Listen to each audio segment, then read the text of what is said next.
The iron bolt slid home with a sound like a hammer strike. Alaric sat on the golden throne, his back rigid against the cold metal. Beneath his palms, the armrests were etched with the names of kingdoms he had erased from the map. He did not look up when the heavy doors groaned open. A general stepped forward, boots clicking sharply against the polished floor, carrying a scroll sealed in black wax. The man spoke of a border skirmish, of burning granaries, and a city that refused to yield. Alaric stared at the empty space above the general's head. He did not care for the fire or the grain. He only felt the crushing weight of the silence that followed the general's report. The hall was vast, filled with the ghosts of his own ambition. Every victory had been a step further into this tomb of gold. He stood, the metal of his seat groaning under the shift in weight, and walked toward the high windows. Outside, the empire stretched out, a landscape of subjugated stone and smoke. He reached for his sword, his fingers tracing the hilt, but the familiar grip offered no comfort. He was the master of everything he saw, and yet, in this hollow hall, he was the only living thing that mattered. Alaric pushed through the heavy garden gate, the hinges screaming in protest. The air here was different, thick with the scent of damp earth and blooming petals. He walked until he reached the rose bushes, where a woman knelt in the dirt, her focus entirely on a tangled branch. He stood over her, waiting for the customary bow, but she did not look up. She continued her work, her shears clicking rhythmically against the thorns. Alaric cleared his throat, a sharp, commanding sound that usually silenced a room of generals. She simply turned, wiped soil from her palms, and gestured to a withered brown limb hanging from the main stem. "Even the strongest rose needs to shed its dead weight to bloom," she said. Her voice lacked the tremor of fear he was accustomed to. She looked at him not as a ruler, but as a man standing in the dirt. Alaric felt the rigid tension in his shoulders begin to fray. He looked at the heavy, metallic plates covering his chest, the weight of a dozen campaigns pressing against his ribs.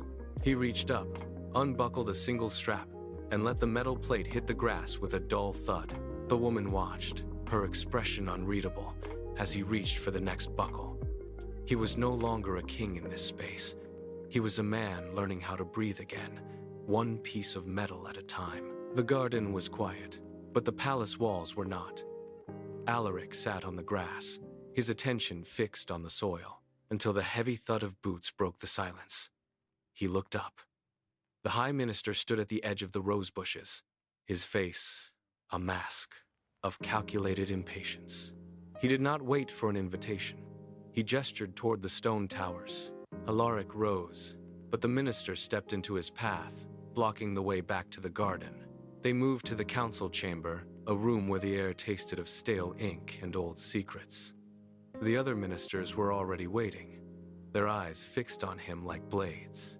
The High Minister stepped to the center table and slammed a thick, sealed scroll down. The sound echoed, sharp and final. "The Princess of Oakhaven awaits your hand," the minister declared. "Marry her, or the empire will crumble from within." Alaric felt the pressure of the crown against his temples. The silence stretched, as he realized the empire demanded everything. The storm broke against the palace windows with the force of a battering ram. Rain lashed the glass, turning the world outside into a blur of gray and black. Alaric walked into the throne room, his boots striking the stone floor with a hollow, rhythmic beat. The room was vast, an expanse of cold, polished marble that seemed to swallow his presence. He stopped before the golden seat, the centerpiece of his life's work.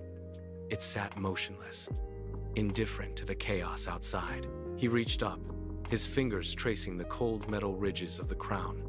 It felt heavier than it ever had before, a physical anchor dragging him into the past. He gripped the edges, his knuckles white, and pulled. The metal groaned as it came free.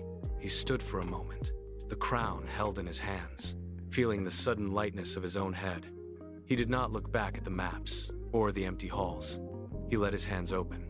The crown dropped, striking the stone floor with a sharp, metallic clatter that echoed through the chamber like a dying bell. It rolled, wobbling, before coming to a stop in the shadows.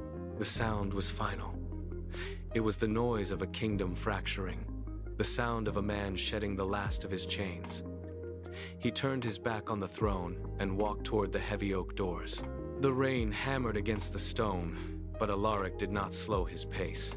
He crossed the courtyard, his boots sinking into the mud until he reached the rose bushes. She was there, standing against the wind.